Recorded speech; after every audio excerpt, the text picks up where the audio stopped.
A man worth over $30 billion, a titan of industry, whose whisper could shake stock markets, was on his feet. His voice, a low thunder that silenced one of New York's most exclusive restaurants. Sheikh Khalid Al-Jamil was leaving, and he was taking the restaurant's Michelin stars with him in the form of a reputation shattered into 1,000,000 pieces. His aides were scrambling, the manager was pale with terror, and the entire room was frozen, all because of a simple mistake. But as he spat a final venomous curse in his native tongue, he was stopped dead. Not by a security guard, not by the manager, but by a 24-year-old waitress named Maya, whose quiet 5-word response in perfect dialectal Arabic would unravel a story of tragedy, destiny, and a debt that reached across decades. The air in Ethelgard wasn't just air, it was a carefully curated atmosphere. At $3,000 a plate for the tasting menu, guests didn't just pay for food, they paid for the privilege of breathing rarefied oxygen, scented with white truffle old money and profound exclusivity. For the staff, that air was thick with suffocating pressure. For Maya Williams, it was the price of survival. Every night, Maya donned the restaurant's severe charcoal grey uniform, a modern tunic that felt more like armor. She'd tie her auburn hair into a bun so tight it pulled at her temples, a constant nagging reminder of the discipline required to work here. Ethelgard was a world away from the cramped 2-bedroom apartment in Queens she shared with her younger brother, Leo. It was a world away from the mounting pile of medical bills for Leo's physical therapy and the tuition statements for his community college courses. Every clink of crystal, every hushed laugh from a table draped in designer labels was a taunt and a motivator. Tonight the tension was unusually high. Mr. Davenport, the restaurant's general manager, a man whose posture was as stiff as his starched collar, had been gliding through the dining room like a nervous ghost. "Table 7 is arriving," he'd hissed during the staff briefing. "Sheikh Khalid Al-Jamil. Do I need to explain the significance?" No one needed an explanation. Khalid Al-Jamil wasn't just wealthy, he was a dynasty. His family's conglomerate, Al-Jamil Global, had its fingers in everything from telecommunications to sustainable energy. He was known for his Midas touch in business and his volcanic temper when things fell short of perfection. His patronage could elevate a restaurant to legendary status. His displeasure could wipe it off the map. "Williams," Davenport had said, his eyes locking onto Maya. "You're on his section. You're meticulous. Do not, and I mean, do not make a single mistake." Maya had simply nodded her face, an unreadable mask of professionalism. "Yes, Mr. Davenport." The sheikh arrived not with a bang, but with a chilling silence. He and his 3 associates were ushered to the best table in the house, a secluded alcove, with a panoramic view of the city lights. He was younger than Maya expected, perhaps in his late 30s, with sharp, intelligent eyes that seemed to be taking in every minute detail of his surroundings and finding them all wanting. He wore a bespoke Savile Row suit that probably cost more than Maya's annual salary, but his face was etched with a deep weariness, a tension in his jaw that no amount of luxury could erase. From the start, the meal was a tightrope walk over a canyon. The sheikh barely spoke, communicating with curt gestures, and clipped remarks to his aide, a man named Fadi. Maya moved with practiced grace, a phantom anticipating needs before they were voiced. She presented the amuse-bouche, explaining the delicate balance of the Osetra caviar and the crème fraîche foam with a quiet confidence. The sheikh waved a dismissive hand before she was halfway through, already deep in a hushed but clearly heated discussion in Arabic with his companions. The first crack appeared with the water. The sheikh had requested Qatari-botted Sidra, a specific niche brand. A busboy, a new hire named Ben, who was trembling like a leaf, had mistakenly brought a bottle of Norwegian Voss. Sheikh Khalid stopped mid-sentence. He didn't raise his voice. He didn't have to. He simply stared at the bottle on the table as if it were a poisonous snake. "I specified my preference," he said, his English low and precise. The words hung in the air, each one a drop of ice.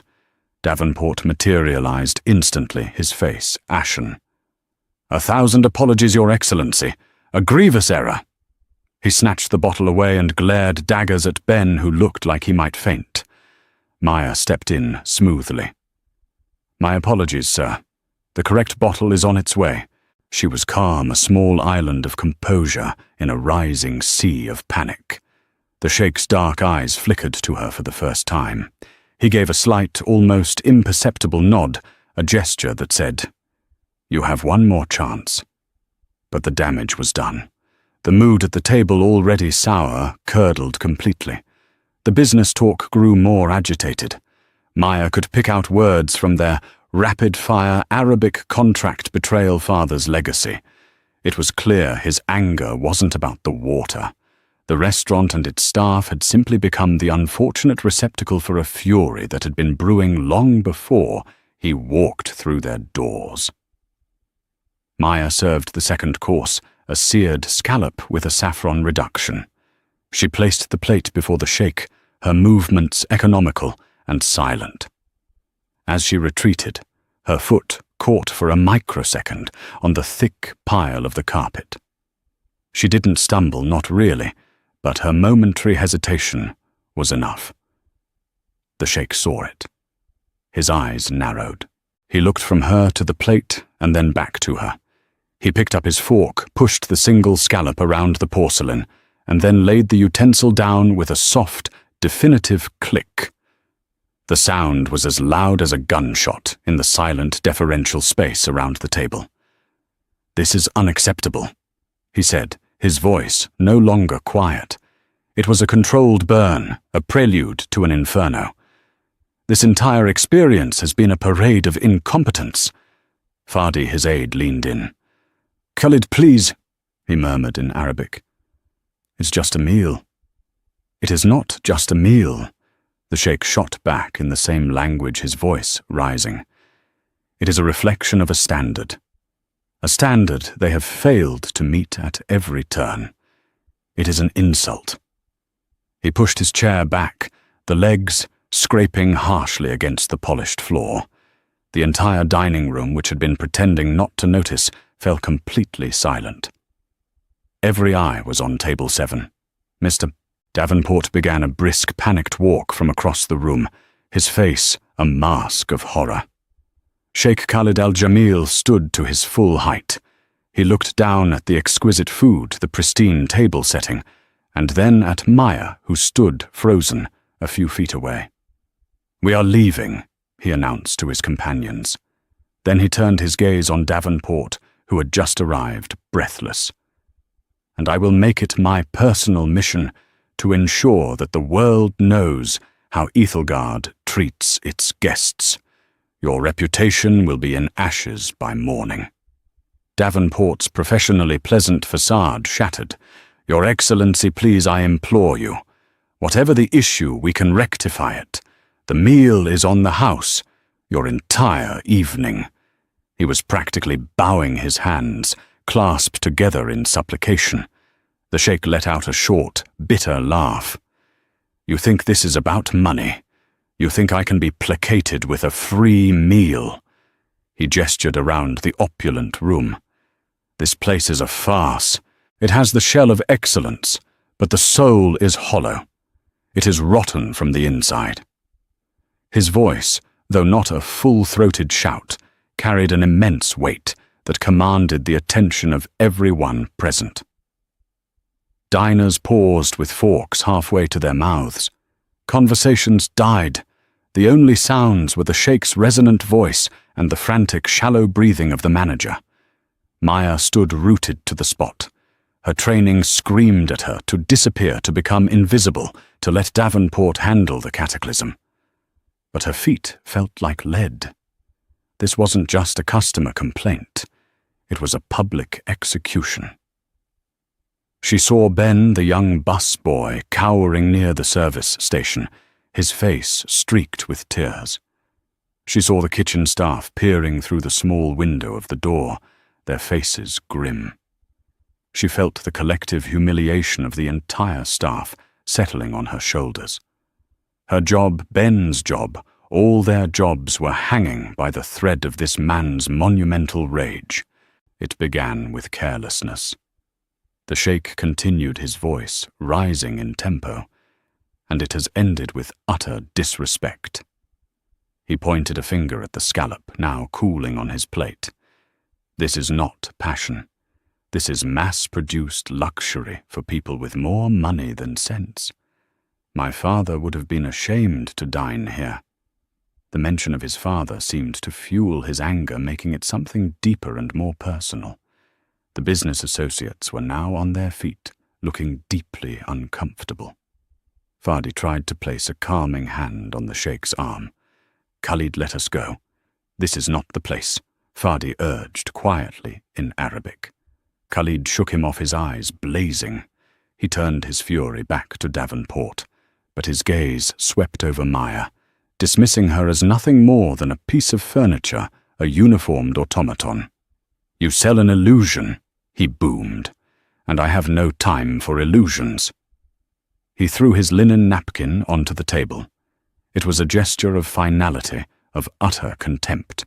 He turned to leave his entourage falling in behind him, like a royal guard in retreat. The silence in the restaurant was so profound, Maya could hear the hum of the wine refrigerators from across the room. Davenport looked as if he was having a heart attack, his hand clutching at his chest. As the sheikh passed Maya's position, he didn't even look at her. He was still muttering to Fadi, his anger a hot, flowing current. He was leaving, and there was nothing anyone could do to stop him. The restaurant was doomed. Maya's job was gone.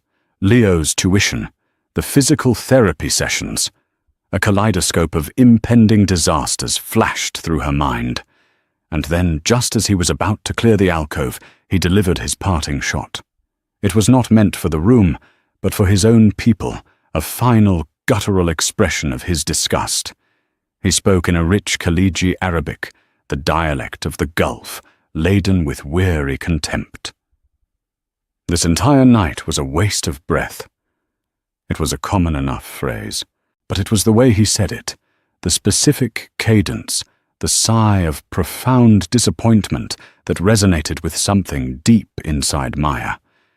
It was a sound she knew, a sound from another life, another world.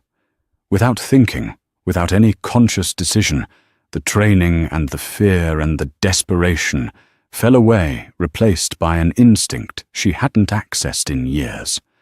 Her own voice, quiet but clear, cut through the suffocating silence. She replied in the exact same dialect, her accent flawless, imbued with a world-weariness that matched his own. Her words were not an apology. They were not a plea. They were a proverb. An old Bedouin saying her father used to recite, "The patient hunter gets the gazelle." 5 simple words. But in that room, at that moment, they were a sonic boom. Sheikh Khalid al-Jamil stopped. It wasn't a gradual halt. It was a dead stop, as if he had walked into a wall of glass. His foot poised for the next step, hung in the air for a split second before planting itself firmly on the floor. His back, which had been ramrod straight with indignation, went rigid. For a full 3 seconds, he did not move, did not turn. The only thing that moved was Fadi, his aide, who nearly collided with him from behind. The silence that followed was different from the one before. The first silence had been born of shock and fear. This one was born of pure, unadulterated disbelief. Mr. Davenport, who had been on the verge of collapsing, blinked stupidly. He'd heard Maya speak, but the sounds were alien, guttural. He had no idea what she'd said, only that it had arrested the departure of the most dangerous man he'd ever encountered. Fadi and the other 2 associates stared at Maya, their mouths slightly agape. They understood the words, but the context was impossible. It was like watching a stray cat recite Shakespeare. It simply did not compute. Who was this girl, this American waitress with auburn hair and pale skin, speaking their dialect with the fluency of a native, quoting ancient proverbs to their enraged employer, slowly, deliberately? Sheikh Khalid turned around. He moved not with anger, but with a terrifying, controlled precision. His face was a marble mask, the fury in his eyes replaced by an intense, burning curiosity that was far more unnerving. He scanned the room, past the stunned diners, past the petrified manager, until his gaze landed and locked on Maya. She met his stare. Her heart was hammering against her ribs like a trapped bird, a frantic rhythm against the sudden stillness of the world. What had she done? The words had just come out a ghost, from her past, speaking through her mouth. It was a suicidal, insane act. She should have stayed silent. She should have let him walk away. He took a step towards her. Then another. He moved with the predatory grace he was known for, in the boardroom, dissecting a problem, an opponent, a mystery.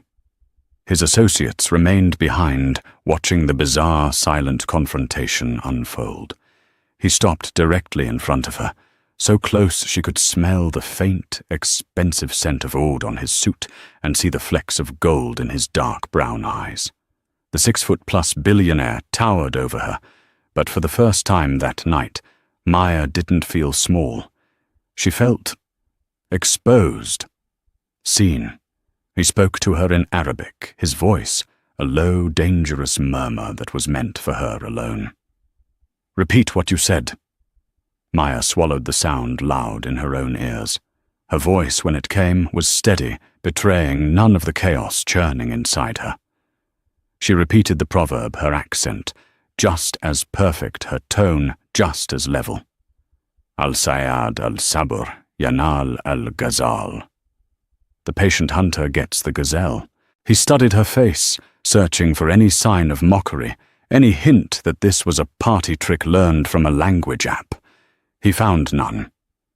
Her gaze was direct, her expression serious. There was a history in her eyes that he was suddenly desperate to understand. "Who taught you to speak like that?" he asked, still in Arabic. "Your accent, it is not from a school, it is from the Gulf, specifically from the tribes of the Empty Quarter. Where did you learn it?" "I grew up there." Maya replied simply, the Arabic flowing from her as naturally as English. It felt strange and familiar on her tongue after so many years of disuse. "My parents were academics." A flicker of something confusion, perhaps memory, crossed his face. The rigid mask was beginning to crack. He was no longer a furious patron or a corporate titan. He was a man confronted with an impossibility. He switched back to English, his voice now devoid of its earlier venom. It was sharp, inquisitive. "Academics. What academics?" "Historians." Maya said, her chin lifting slightly. "And archaeologists. They specialized in pre-Islamic trade routes." Mr. Davenport, seeing the conversation and sensing a microscopic chance to salvage the evening, began to creep forward. "Your Excellency, if I may." The sheikh raised a single hand, not even looking at the manager. The gesture was absolute. "Stay back." Davenport froze mid-step. Khalid's attention was entirely, completely on Maya. The world had shrunk to the space between them. The bustling million-dollar restaurant, the horrified staff, the gawking patrons, they had all faded into an irrelevant blur. "I will ask you again," Sheikh Khalid said, his voice intense. "Who are you?" Before Maya could answer, he dismissed his own question with a wave of his hand. It was too public, too exposed. "Fadi!" he called over his shoulder. His aide immediately stepped forward. "Settle the bill, in full.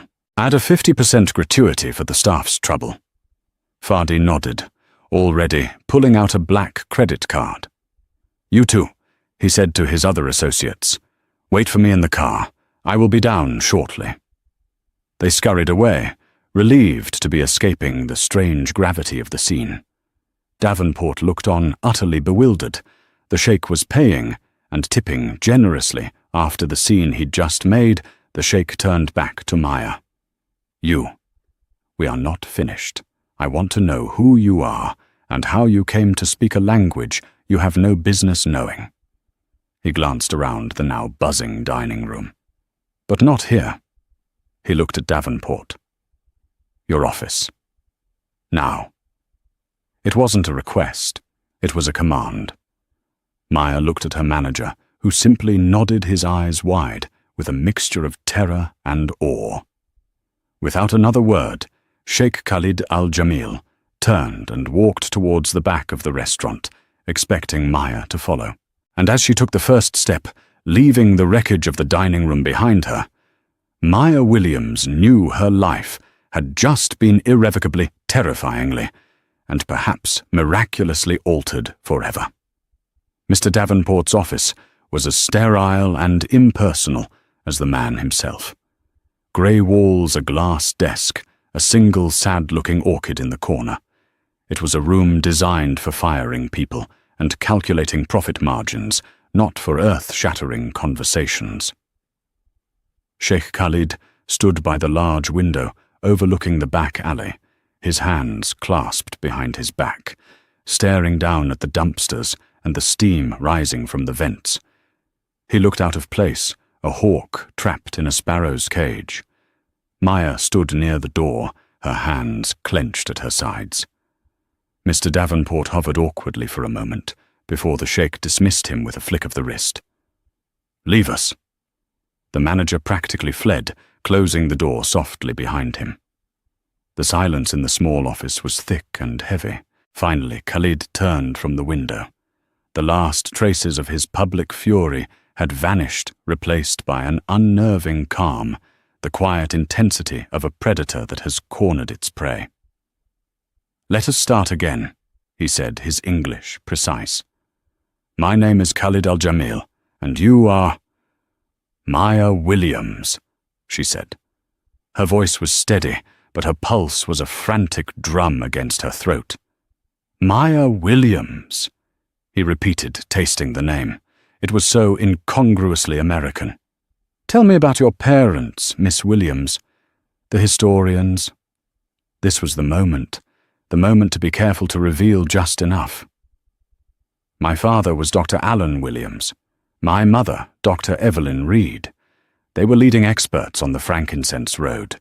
They spent over 20 years living and working on excavation sites, primarily in the UAE and southern Saudi Arabia." As she spoke, she saw a subtle shift in his expression. The name Williams hadn't registered, but Reed seemed to strike a chord. He took a step closer, his eyes searching her face as if trying to place a long-forgotten memory. "Evelyn Reed," he murmured more to himself than to her. The woman with the bright red hair, who hated the heat, but loved the desert. Maya's breath caught in her throat. "You knew my mother." "I was a boy," he said, his voice softening with a distant nostalgic quality. "My father, he was a great man. A man of vision. He believed our future could not be built without a deep understanding of our past. He was the primary patron for several archaeological projects in the region. He considered it his duty to preserve our heritage." He paused, his gaze fixed on her. One of those projects was the Shisar excavation. It was run by a brilliant, fiercely intelligent American couple. A man with a kind smile and a woman with hair like a desert sunset. Maya felt a wave of dizziness.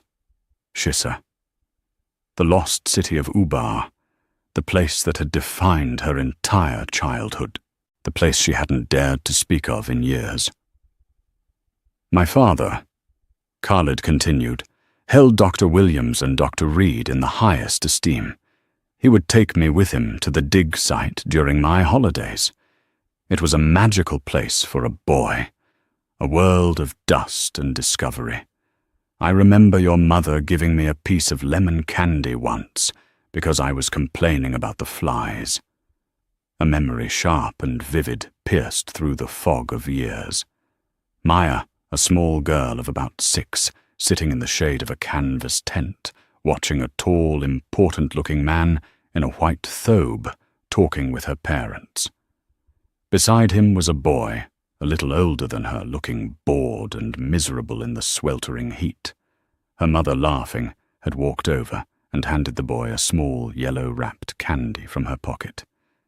"You were that boy," Maya whispered, the realization hitting her with the force of a physical blow.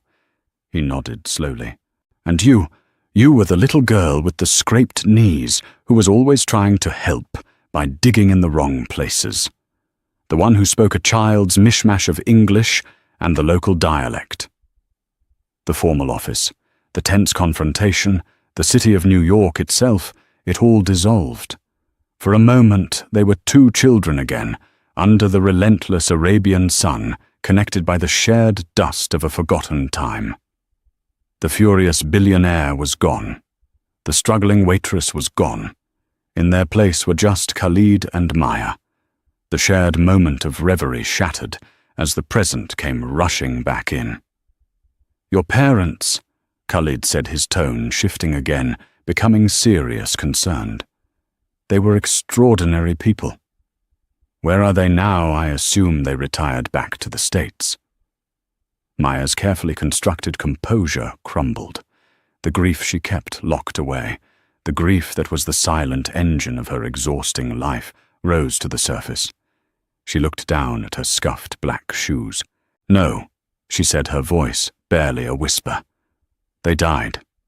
7 years ago." The air went out of the room. Khalid's face, which had been softened by nostalgia, hardened with shock. Died? How they were not old. "A car accident," Maya said the words, tasting like ash in her mouth. "Outside of Salalah.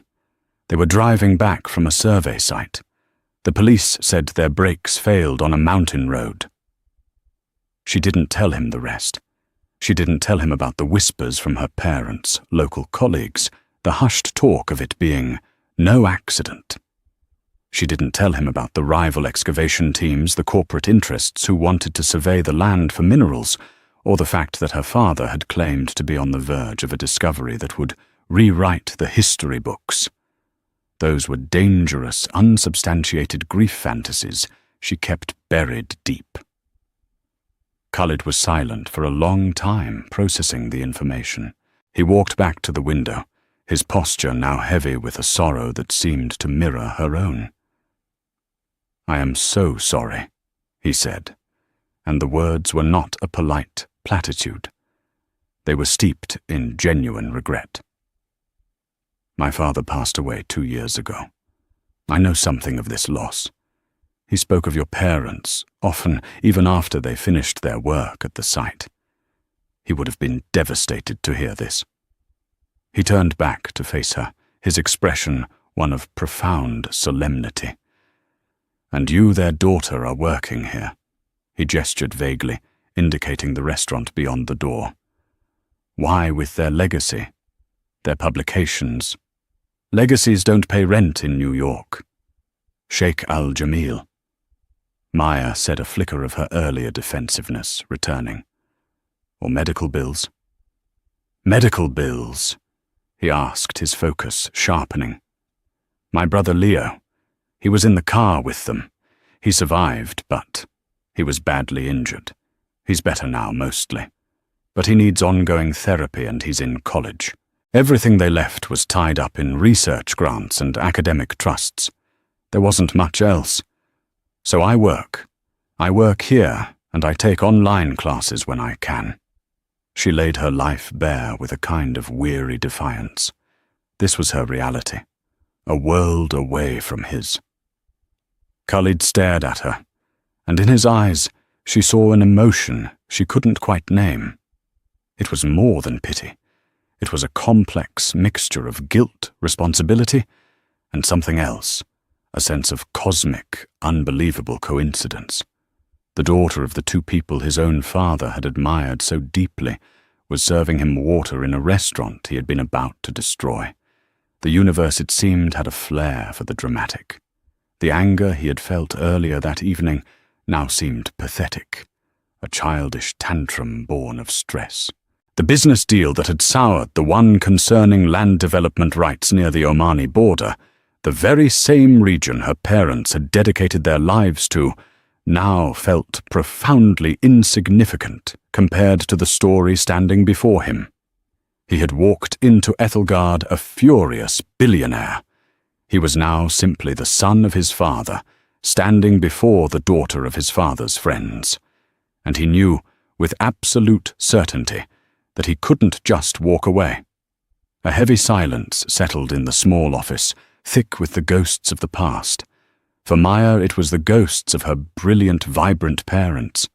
For Khalid, it was the ghost of his formidable father, a man whose approval he still sought even from beyond the grave. The deal I was fighting for tonight. Khalid began, his voice low and contemplative, as if he were piecing together a complex puzzle. The reason for my unforgivable behavior. It's a large-scale sustainable energy project. Solar fields. The proposed location is in the Dhofar Governorate, near the border, not far from Shissa. Maya looked up, her eyes wide. That's where they were working when they died. I know, Khalid said grimly. That land is considered barren by the engineers, but a local heritage society has been filing injunctions claiming it is a site of significant undiscovered archaeological importance. They cite the work of two Westerners from years ago as their primary evidence. He looked directly at her. They cite the work of Doctors Alan Williams and Evelyn Reed. The room seemed to tilt.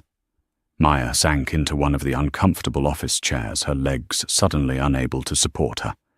Her parents' work, the passion that had consumed their lives and ultimately led to their deaths, was the very thing causing this $30 billion man a headache tonight.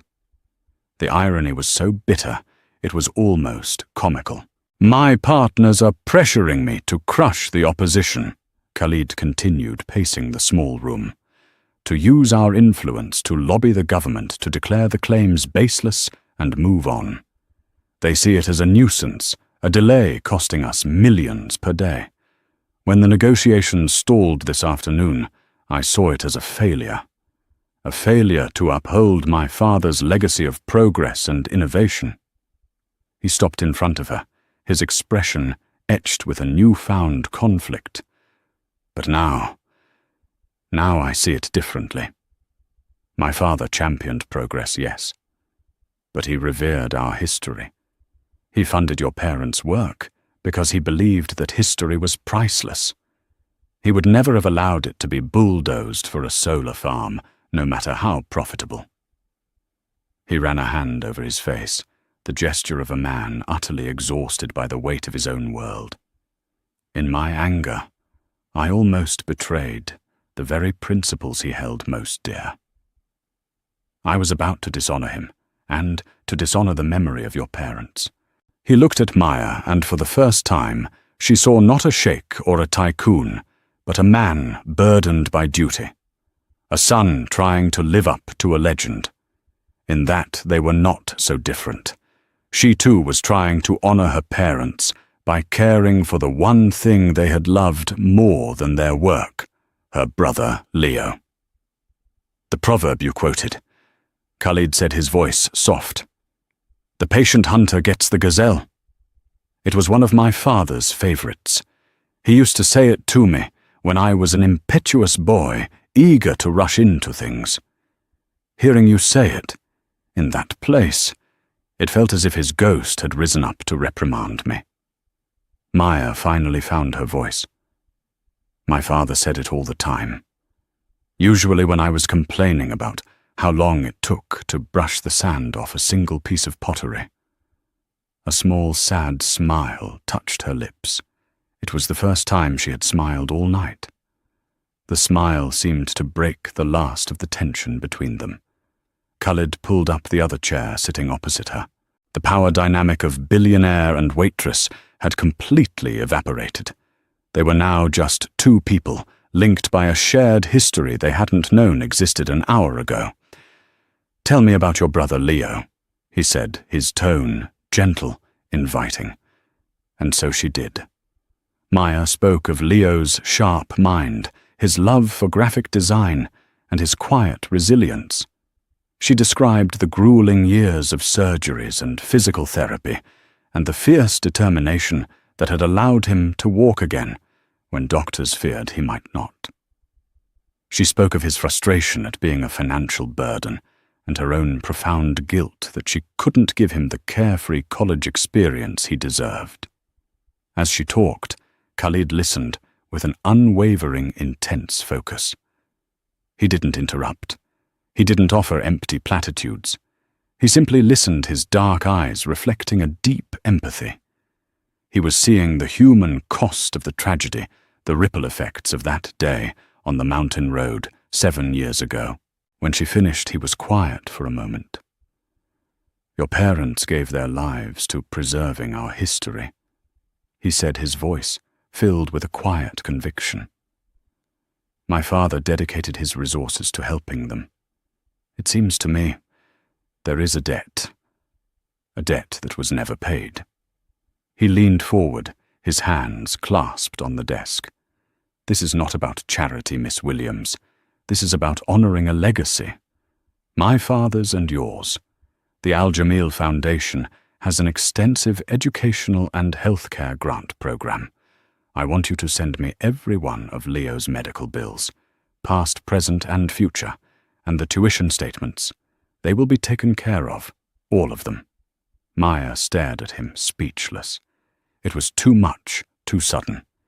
It was the answer to every desperate prayer she had whispered into her pillow at night. I can't accept that," she stammered. "It's too generous." "You mistake me," Khalid said firmly. "This is not generosity. It is a realignment of the universe. It is setting something right that has been wrong for 7 years. Consider it a posthumous grant in your parents' name. The work they did for my country, for our shared history, was invaluable. This is a fraction of its worth." He wasn't finished. His mind, the same one that navigated labyrinthine global markets, was now focused entirely on her. "And then there is you," he said. "A woman with a brilliant mind, fluent in a rare dialect, with a deep first-hand understanding of a region my company is currently struggling with. Working as a waitress." He shook his head. "It is a waste, a criminal waste of talent." He stood up, a new energy radiating from him. The businessman was back, but his purpose had changed. "I have a proposition for you, Maya Williams. A job. I am establishing a new position within Al Jamil Global, a cultural heritage liaison. Your role would be to work with my team on the Dhofar project. You would be the bridge between our engineers and the local communities, the heritage societies.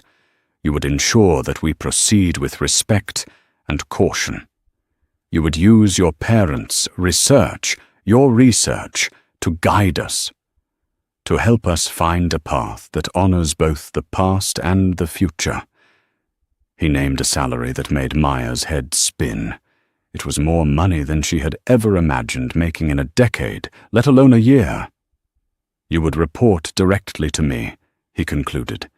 "Your first task would be to fly to Muscat next week to lead a new round of negotiations with the Heritage Society. You have the knowledge. You have the language. You are the only person in the world who can do this job." Maya's mind was reeling. An hour ago, her biggest concern was whether she'd be fired. Now she was being offered a new life, a chance to not just survive, but to thrive. A chance to step out of the shadows and continue her parents' work in a way she had never dreamed possible. But with the offer came a sliver of ice-cold fear. The whispers about her parents' death. No accident. Was it just grief, or was it a warning? Going back there, digging into the very land they had died for? Was she walking into the same danger? Khalid seemed to sense her hesitation. "I know this is sudden," he said, his voice softening once more. "But destiny does not often wait for a convenient time. Your parents were searching for something. Perhaps this is your chance to find it." Destiny. The word hung in the air, potent and terrifying. She looked at this man, this stranger, who was a link to her forgotten childhood, and saw the choice before her. She could stay here safe in her struggle, or she could step onto the path he was offering, a path that led back to the desert, back to the unanswered questions, back to the legacy of Alan and Evelyn Williams. Maya sat in stunned silence, the magnitude of Khalid's offer washing over her. It was a lifeline, a fantasy, a solution to every problem that kept her awake at night. But one detail snagged at the edge of her mind, a dark thread in a golden tapestry. "Why me?" she finally asked, her voice barely a whisper. "You have teams of experts, negotiators, consultants. I'm a waitress with 2 years of online anthropology courses." Khalid's expression was unreadable. "Because none of them are the daughter of Alan Williams and Evelyn Reed. None of them carry the legacy of their name. In that part of the world, lineage and reputation are a currency more valuable than oil. When you speak to the elders of the Heritage Society, you will not be an employee of Al Jamil Global. You will be the child of the 2 people they respected most. Your voice will carry a weight that a billion-dollar contract cannot buy." He paused, his gaze intensifying. "And there is another reason. A more personal one." He walked back to the desk and picked up his phone, which had been lying face down. He tapped the screen a few times, and then turned it to face her. It was a photograph. An old, slightly faded photo of 2 men standing in the desert, squinting against the brilliant sun. They were both in their prime, one in a pristine white thobe, a younger version of the sheikh from Maya's childhood memory, and the other, a Western man in khaki, his arm slung casually over the other's shoulder in a gesture of easy friendship. The man in khaki was her father. "My father, Sheikh Rashid, and your father, Alan," Khalid said quietly. They were more than patron and recipient. They were friends. They would spend hours in my father's tent, drinking tea and debating history. My father believed your parents were on the verge of something monumental at Shisra, something that went beyond academic interest. Maya stared at the photo, a lump forming in her throat. She had never seen it before. "The night before your parents died," Khalid continued, his voice dropping, "my father received a call from yours. I was in the room. I remember it clearly. Your father was excited, agitated. He said he had found something. He said, 'Rashid, it's not just a city. It's a key. It changes everything we thought we knew.' He promised to call back the next day with details after they confirmed the location." Khalid put the phone down. That call never came. The next day, we received word of the accident. My father was devastated. He sent his own men to investigate. The official report was conclusive: brake failure, a tragic accident.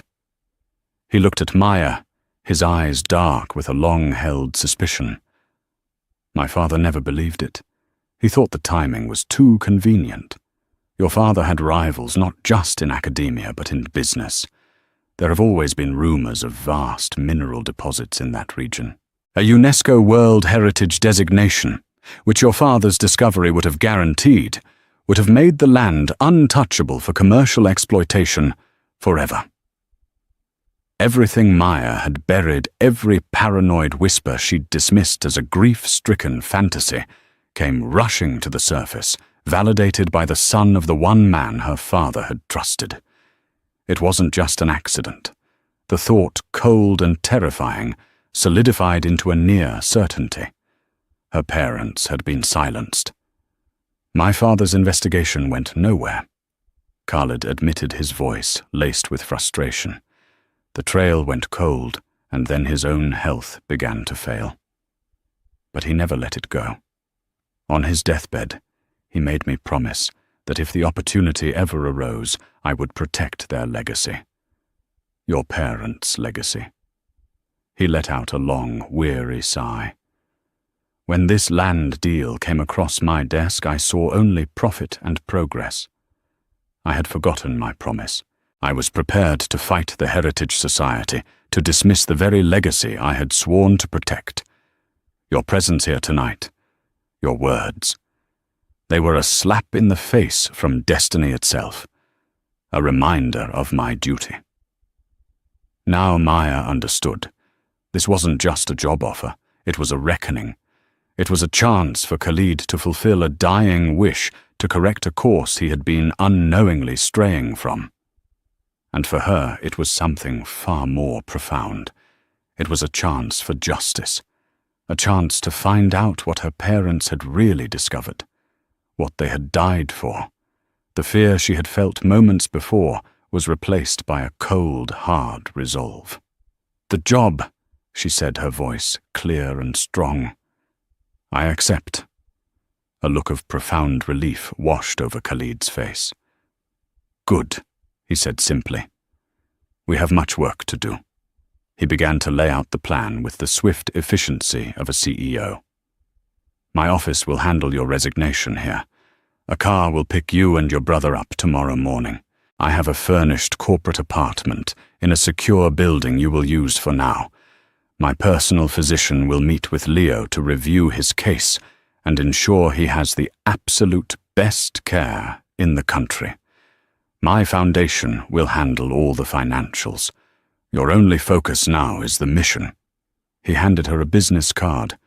It was thick black cardstock with his name and a single phone number embossed in silver. No title, no company name.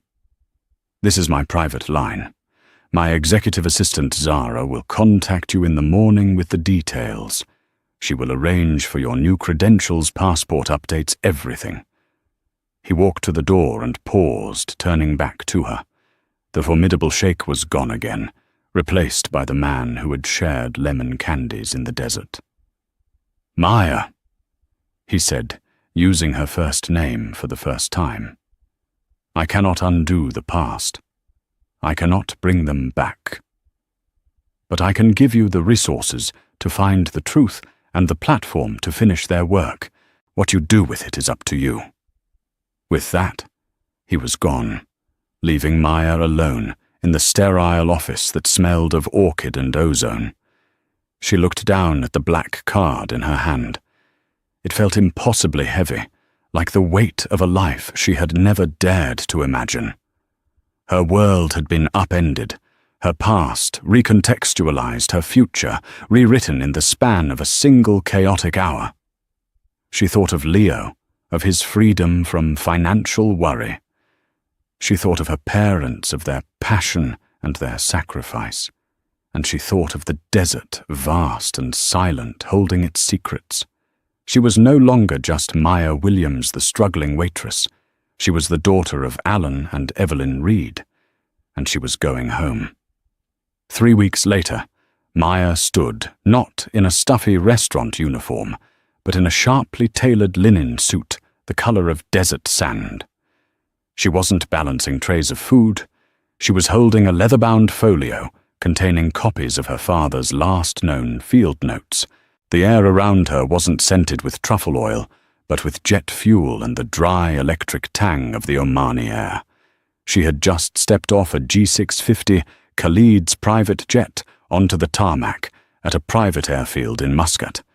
The transformation had been dizzyingly swift. True to his word, Khalid's machine had descended upon her life with breathtaking efficiency. One morning, she was serving coffee in Queens. The next, she and Leo were being settled into a stunning penthouse overlooking Central Park. Leo had been seen by a team of New York's top specialists who had already designed a new cutting-edge physical therapy regimen for him, all funded by the Al Jamil Foundation. For the first time in 7 years, Maya saw her brother's face, free from the constant low-level anxiety of being a burden. He was laughing again. That alone was worth everything. For her part, Maya had been immersed in a whirlwind of preparation. Briefings with Khalid's executive team, fittings with stylists, intensive refreshers on geopolitical policy in the region. But her most important work had been done late at night in her new apartment, poring over her parents' research, which Khalid had retrieved from a university archive where it had been languishing untouched. Reading their words, seeing their familiar handwriting, she felt a connection to them she thought had been severed forever. They were no longer just tragic figures from her past. They were her colleagues, her guides. Now, standing on the tarmac with Khalid by her side, the reality of her new life hit home. He was dressed not in a Western suit, but in a pristine white dishdasha and gutra, looking every bit the powerful Arabian sheikh. He looked more at ease here, more himself, than he ever had in New York. Nervous, he asked, his voice a low murmur beside her. Terrified, she admitted, clutching the folio tighter. And more alive than I've felt in years. He smiled a genuine warm smile that reached his eyes. Good. That is how your parents felt every day they were here. It is the feeling of being on the edge of discovery. A black Maybach pulled up silently, and a driver in a crisp uniform opened the doors for them. As they drove through the outskirts of Muscat, a city of elegant white buildings nestled between jagged mountains and the turquoise sea, Khalid briefed her on their first meeting. We are meeting with Sheikh Hamad Al-Farsi, he explained. He is the head of the Omani Heritage Society and the primary elder of the tribe that holds ancestral rights over the land. He is an old man. He knew your parents well. He was the one who continued to file the injunctions all these years based on nothing more than his respect for your father's word. An hour later, they were in a traditional majlis, a spacious room with ornate carpets and cushions lining the walls. Sheikh Hamad was a man who seemed as ancient and timeless as the mountains outside. He had a kind, deeply wrinkled face and eyes that shone with a sharp intelligence. He greeted Khalid with formal respect, but when he turned to Maya, his expression softened. He took her hands in his own, his grip surprisingly strong. He spoke to her in the same local dialect she knew from her childhood. The daughter of the red-haired woman. He said, a sad smile touching his lips. You have your mother's eyes and your father's stubborn chin. We have waited a long time for you to come home. Tears pricked Maya's eyes. In that moment, the last of her fear dissolved, replaced by a profound sense of purpose. This was where she was meant to be. For the next 2 hours, she didn't just translate. She led the conversation. Guided by her father's notes and her own recovered memories, she spoke of the land not as a tract for development, but as a sacred text full of history. She pointed to specific rock formations, wadis and constellations her father had cross-referenced with ancient manuscripts.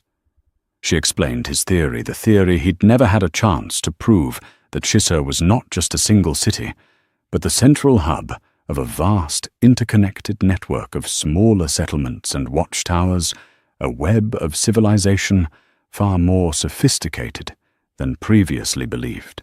The key he had mentioned to Khalid's father wasn't a place. It was a map hidden in the landscape itself. Khalid watched her silent and impressed. She was a natural. She commanded the room not with power, but with passion and knowledge. She was her parents' daughter in every sense of the word. By the end of the meeting, an agreement had been reached. Al Jamil Global would fund a new state-of-the-art archaeological survey of the entire region, led by Maya. The solar project would be redesigned, its footprint shifted to a less significant area, guided by the survey's findings. It was a perfect synthesis of past and future, of progress and preservation. It was the solution Khalid's father would have wanted. As they left the Majlis walking under a sky ablaze with the violet and orange hues of a desert sunset, Khalid turned to her. "My father would be so proud today," he said, his voice thick with emotion. "Of both of us." Maya looked out at the vast, silent landscape, a land of secrets and second chances. The rage that had brought them together in that New York restaurant felt like it had happened in another lifetime. It was a catalyst, a violent, improbable spark that had ignited a dormant legacy and forged an unlikely partnership. Her journey was just beginning. There were still truths to uncover about her parents' death, a mystery she was now uniquely positioned to investigate. But for the first time in 7 years, she wasn't running from her past. She was embracing it. She had found her purpose, not in the hushed halls of Ethelgard, but here, under the endless Arabian sky, following a map left for her by the people she loved. The patient hunter, at last, was on the trail of the gazelle. That single moment in a New York restaurant, a moment of fury met with an impossible response, didn't just change one woman's life, it changed the course of a multi-billion-dollar project and set in motion the unraveling of a 7-year-old mystery. It's a powerful reminder that our past is always with us, and the skills and stories we carry inside us can be the keys that unlock our true destiny. Maya's journey from a struggling waitress to a leader in her field shows that you never know when your hidden strengths will be called upon to change everything. If this story of unexpected connections, second chances, and the enduring power of legacy resonated with you, please take a moment to hit that like button. Share it with someone who appreciates a story where fate plays a mysterious hand. And most importantly, subscribe to the channel and ring the bell for more incredible real-life stories. We'd love to hear your thoughts in the comments. What hidden skill do you possess that might surprise